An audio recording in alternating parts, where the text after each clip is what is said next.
जी तो नमस्कार, मैं निकेत दीक्षित एक बार फिर से आप सभी के समक्ष हाजिर हो गया हूँ एनडी एक्सप्रेस न्यूज़ की ओर से प्रस्तुत किए जाने वाले एनडी न्यूज़ अपडेट्स का एपिसोड लेकर।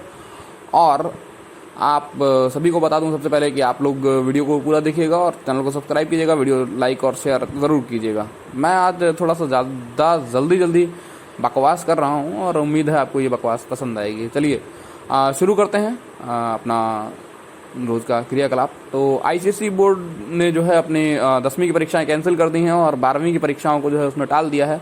जी हाँ, बीते कुछ दिनों में देखा गया है कि कई राज्यों ने अपनी बोर्ड परीक्षाएं या तो कैंसिल कर दी हैं या तो टाल दी हैं। तो उसी क्रम में आईसीएसई बोर्ड ने भी यह फैसला लिया है। अभी कुछ दिनों पहले आईसीएसई बोर्ड ने अपनी दोनों परीक्षाएं टाली थी, लेकिन अब अपडेट दिया है उसने और 10वीं की परीक्षाएं कैंसिल कर दी हैं क्योंकि कोरोना के बढ़ते संक्रमण के चलते ये फैसला लिया गया है आईसीएसई बोर्ड की तरफ से। और वहीं आपको बता दें कि सुशील चंद्रा जी जो हैं वो जिन्होंने 13 अप्रैल को भारतीय मुख्य चुनाव आयोग का पदभार संभाला था, उनको भी कोरोना कहीं ना कहीं हो गया है और वो कोरोना पॉजिटिव पाए गए हैं।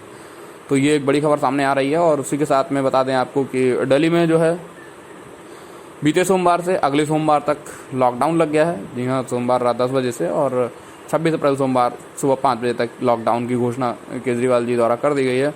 और वहीं एक बड़ी खबर सामने आ रही है कि कल देर शाम भारतीय प्रधानमंत्री श्री नरेंद्र मोदी जी ने घोषणा की है कि 1 मई से 18 वर्ष से ऊपर के सभी लोगों के लिए वैक्सीनेशन अनिवार्य कर दिया है और वो वैक्सीनेशन करा सकते हैं। लेकिन मामला ये है कि 45 वर्ष के ऊपर के व्यक्तियों के लिए वैक्सीनेशन जो है वो पहले की तरह ही चलता रहेगा और 18 वर्ष से ऊपर के जितने भी लोग हैं 45 वर्ष तक, उनका वैक्सीनेशन जो है वो राज्य सरकारों और प्राइवेट हॉस्पिटल्स के ऊपर सरकार ने छोड़ दिया है। तो ये भी कहीं ना कहीं बड़ी खबर सामने आ रही है। चलिए बात करते हैं कोरोना केसेस पर।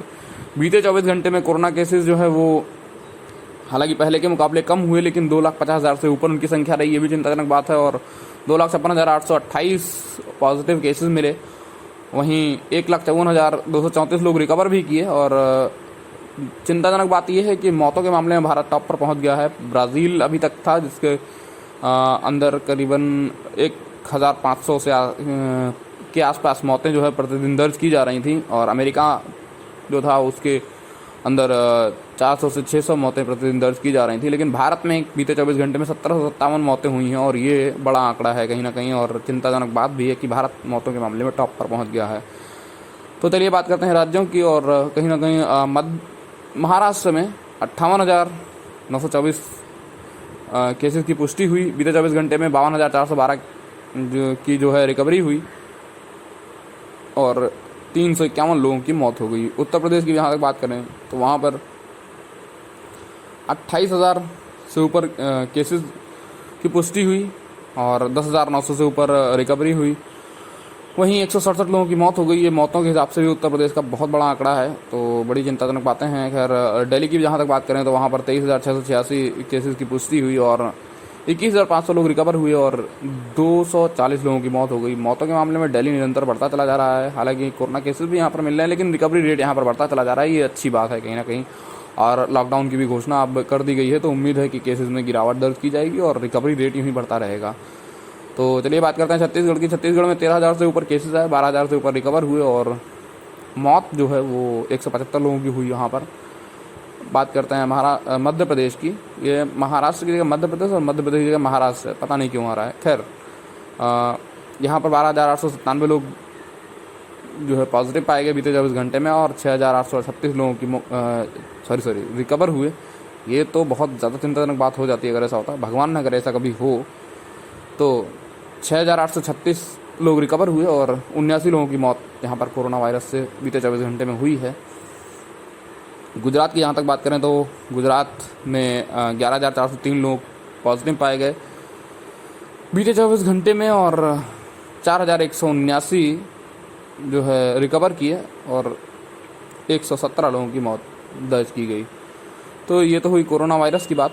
अब बात करते हैं आईपीएल की। तो आईपीएल में बीते 24 ये कोरोना वायरस के ही फॉर्म में मैं लगातार चलता चला जा रहा हूँ और बीते 24 घंटे की बात करने लग गया। चलिए बीते 24 घंटे में ही वो मैच हुआ था और चेन्नई और राजस्थान के बीच मैच था, जिसमें चेन्नई ने राजस्थान को 45 रनों से हरा दिया और ये बड़ी जीत कहीं ना कहीं चेन्नई की मानी जाएगी। और 188 रनों का लक्ष्य तो नहीं, 189 रनों का लक्ष्य था राजस्थान के सामने। 188 रन बनाए थे चेन्नई ने, 33 रन बनाए डुप्लेसिस ने और ऋतुराज गायकवाड़ हमेशा की तरह यानी कि पहले की ही तरह वो फेल हुए और 13 रन बनाकर आउट हुए।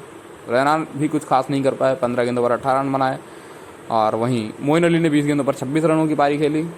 सैम करन 6 गेंदों पर 13 रन बनाकर रन आउट हुए। ड्वेन ब्रावो जिन्होंने 8 गेंदों पर 20 रनों की ताबड़तोड़ पारी खेली और इन्हीं कैमियोज की बदौलत ये स्कोर 188 तक पहुंच पाया। और 188 के बाद जो राजस्थान की पारी है वो 188 रनों का ये लक्ष्य वानखेड़े के मैदान पर हासिल नहीं कर पाई और 143 रन ही बना सकी, जिसमें 49 रनों का सर्वश्रेष्ठ योगदान जॉस बटलर का था। 14 रन वरुण बोहरा के द्वारा बनाए गए थे और 1 रन की पारी संजू सैमसन ने खेली थी। ये हंसने वाली बात है हालांकि, लेकिन वो 1 रन पर ही आउट हुए थे 5 गेंदों में और ये कहीं ना कहीं अच्छी बात नहीं है राजस्थान के लिए। डेविड मिलर भी जल्दी आउट हो गए, उसके बाद रियान पराग भी 0 पर आउट हो गए, तो फिर कुछ हो नहीं सका। क्रिस मॉरिस पिछले मैच के हीरो जो भी 0 पर आउट हो गए। राहुल तेवतिया और जयदेव नाटकर ने कोशिश की लेकिन मैच उनकी पकड़ से बहुत दूर जा चुका था और कहीं ना कहीं ये टीम ये लक्ष्य हासिल नहीं कर पाई। और मोइन अली के द्वारा 3 विकेट लिए गए, सैम करन और रविंद्र जडेजा द्वारा 2-2 विकेट हासिल किए गए, जिस वजह से ये जो पारी है वो 143 तक ही पहुंच पाई।